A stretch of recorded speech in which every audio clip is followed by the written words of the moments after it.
Students, this is Joseph John और आज 9th part में हम आर.एस. अग्रवाल के फर्स्ट चैप्टर के 1B एक्सरसाइज के 3rd, 4th, 5th और 6th क्वेश्चन को सॉल्व आउट करने वाले हैं। 3rd क्वेश्चन की तरफ जाते हैं और देखते हैं कि क्वेश्चन में क्या लिखा है। Okay, so the question says the HCF of two numbers is 23 and LCM is 1449.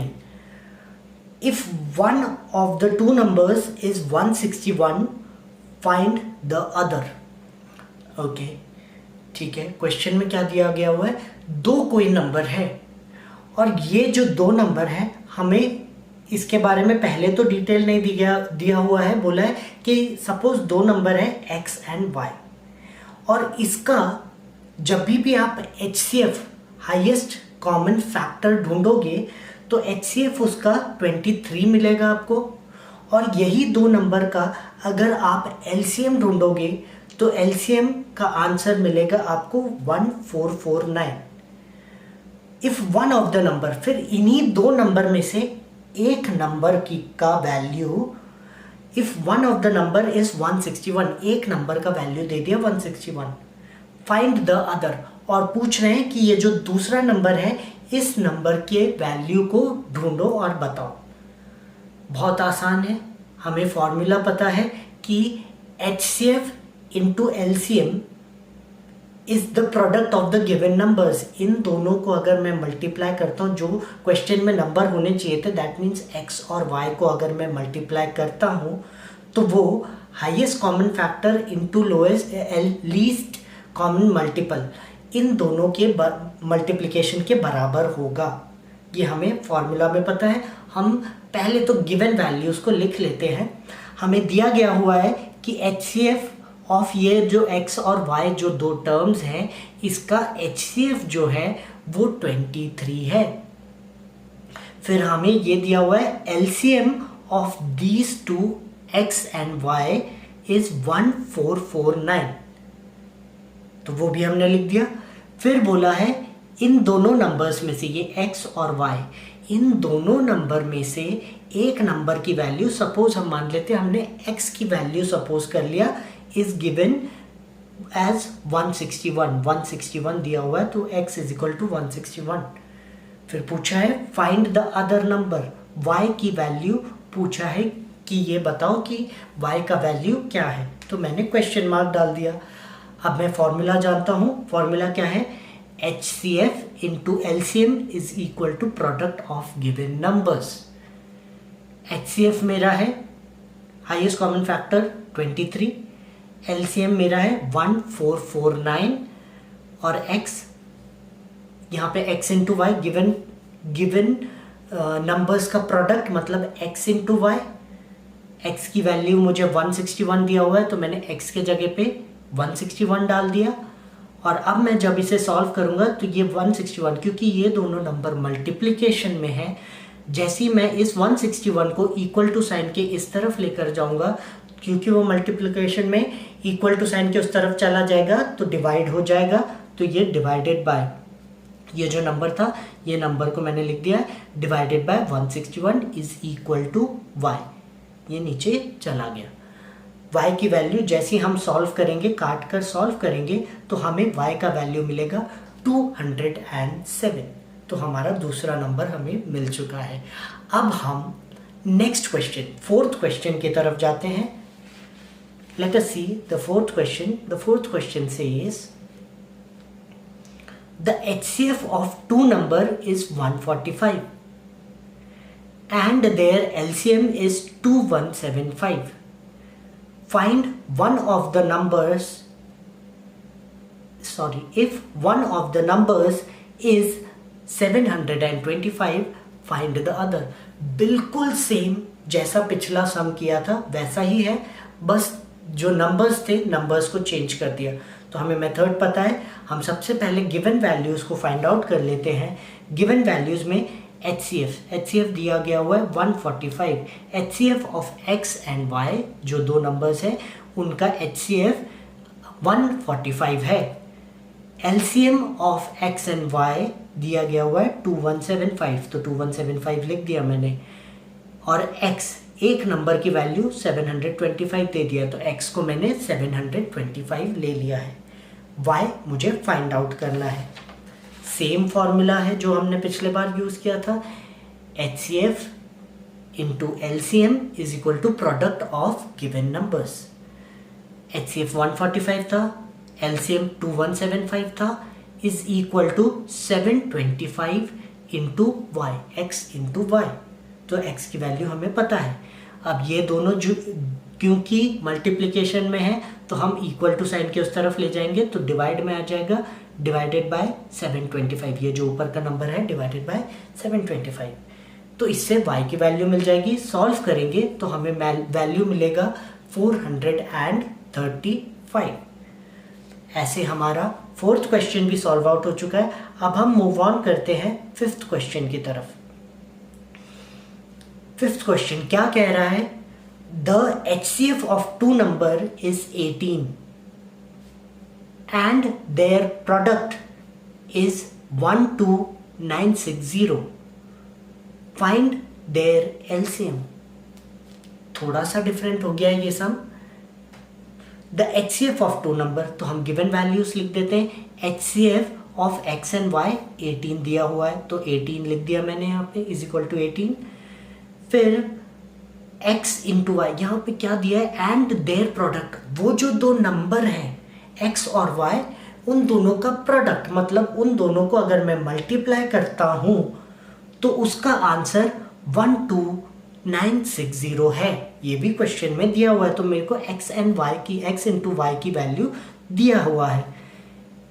Find their LCM, LCM ढूंढने को बोला है। सेम फॉर्मूला है, सेम फॉर्मूले में मैं डाल दूंगा वैल्यूज को। HCF मेरे को 18 दिया गया, LCM ढूंढने के लिए बोला है, तो LCM को मैं LCM ही लिखता हूं। प्रोडक्ट ऑफ गिवन नंबर्स क्या हो गया? आंसर हमें दिया हुआ है x इंटू वाई, डायरेक्ट हम डाल देंगे 12960।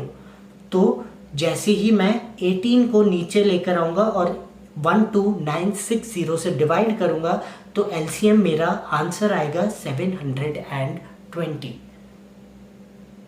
अब हम सिक्स्थ क्वेश्चन की तरफ जाते हैं।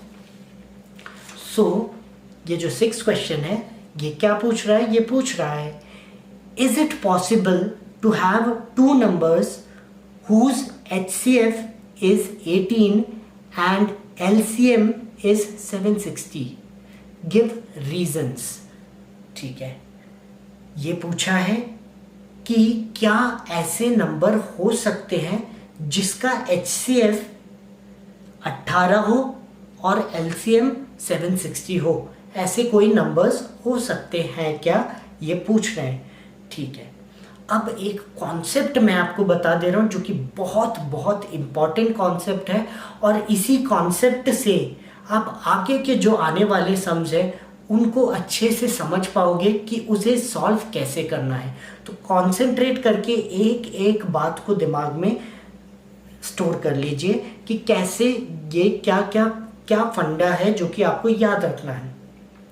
सबसे पहले सपोज हमने 3 नंबर ले लिए या 2 नंबर ले लिया, जो भी जितने भी नंबर्स हो सकते हैं, ठीक है, उनका हम HCF और LCM ढूंढते थे। अभी हमने कुछ सम्स पहले यही देखा कि HCF और LCM कैसे फाइंड आउट किया जा सकता है, और उसमें 2 नंबर भी होते थे, 3 भी होते थे, कभी हमने 4 नंबरों का भी HCF और LCM फाइंड आउट करना सीखा। तो हम अभी सपोज कर लेते कि 3 नंबर है X, Y और Z।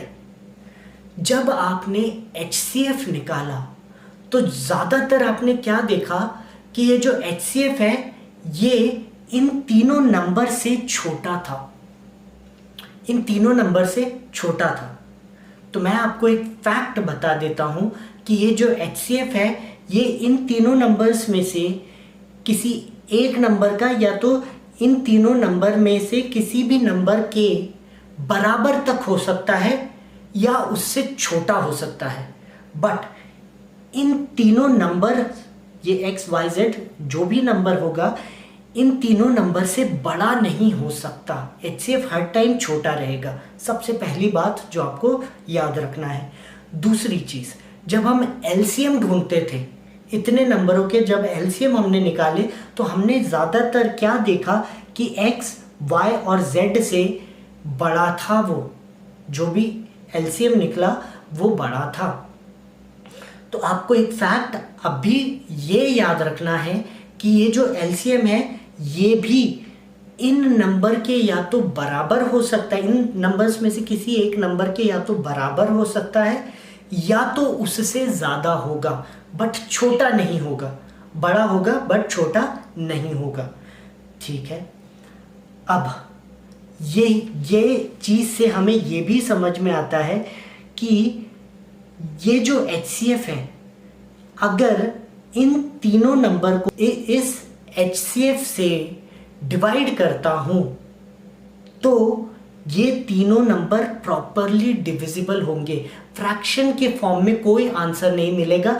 जो भी आंसर आपको मिलेगा वो किसके फॉर्म में होगा, वो प्रॉपर डिवाइड हो जाएगा, डिविजिबल होगा। तो HCF is divisible from these three numbers। अब आपको दूसरी चीज जो याद रखनी है वो ये बात याद रखना है कि ये जो तीन नंबर है, ये अगर इसको x को आप LCM से डिवाइड करो, अगर y को आप LCM से डिवाइड करो और z को भी आप LCM से डिवाइड करो तो ये कंप्लीटली डिविजिबल होगा और रिमाइंडर 0 छोड़ेगा। ठीक है, तो आपको क्या याद रखना है कि LCM को अगर x, y या z से डिवाइड किया जाए तो वो प्रॉपरली डिवाइड हो जाएगा, रिमाइंडर 0 छोड़ेगा। और इन तीनों नंबर को अगर HCF से डिवाइड किया जाए तो रिमाइंडर 0 छोड़ेगा। और इससे हमें एक और फैक्ट ये मिलता है कि अगर HCF को LCM से डिवाइड किया जाए तो भी वो कंप्लीटली डिवाइड होगा, क्योंकि वो इन तीनों नंबर को डिवाइड कर रहा है, ये तीनों इसको डिवाइड कर रहे हैं। तो इससे हमें ये समझ में आता है कि HCF को अगर आप LCM को HCF से डिवाइड करोगे तो आपको कंप्लीटली डिविजिबल आंसर मिलेगा, रिमाइंडर 0 छूटेगा। और ये जो लास्ट फंडा था, इस लास्ट फंडे से हम इस क्वेश्चन को सॉल्व करेंगे। बाकी सारे बातों को आपको याद रखना है। ठीक है, अब क्या बोला गया है, क्या दो नंबर हो सकते हैं जिसका LCM 760 हो और HCF 18 हो? तो मैं इन दोनों को डिवाइड कर देता हूं। अगर रिमाइंडर नहीं छूटता है, 0 रिमाइंडर छूटता है, तो मैं क्या कह सकता हूं कि ऐसा नंबर पॉसिबल है। बट वैसे ही अगर मैं इन दोनों को डिवाइड करूं और रिमाइंडर अगर कुछ छूटा, 1, 2 या कुछ भी नंबर का अगर रिमाइंडर छूटा, तो हमें ये समझ जाना पड़ेगा कि ये नंबर डिविजिबल नहीं है। तो अब मैं डिवाइड करता हूं। 760 को मैंने 18 से डिवाइड किया तो 18 4 72 होता है। ठीक है, रिमाइंडर जब हम इन दोनों को माइनस करेंगे तो 4 रिमाइंडर मिलेगा हमें। ये 0 को जैसे ही मैं नीचे लाऊंगा ये 40 हो जाएगा। यहाँ पे 18 2 36 होता है। मैं इनको माइनस करूंगा तो एट लास्ट मेरा रिमाइंडर 4 बच रहा है। अब मैं किसी भी चीज़ को नीचे नहीं ला सकता, अगर मैं लाऊंगा तो पॉइंट में आंसर आ जाएगा, और पॉइंट में आंसर नहीं आना चाहिए, इंटीजर्स में आंसर होना चाहिए। तो हमें क्या दिख रहा है, ये जो रिमाइंडर है 4 रिमाइंडर छूट रहा है। अगर रिमाइंडर छूट रहा है मतलब कि ऐसे कोई नंबर हो ही नहीं सकते जिसका LCM 760 हो और HCF 18 हो। इसी के साथ हमने आज का 3rd, 4th, 5th और 6th क्वेश्चन को सॉल्व आउट कर लिया है, और अगले क्वेश्चंस के लिए will meet in the next video.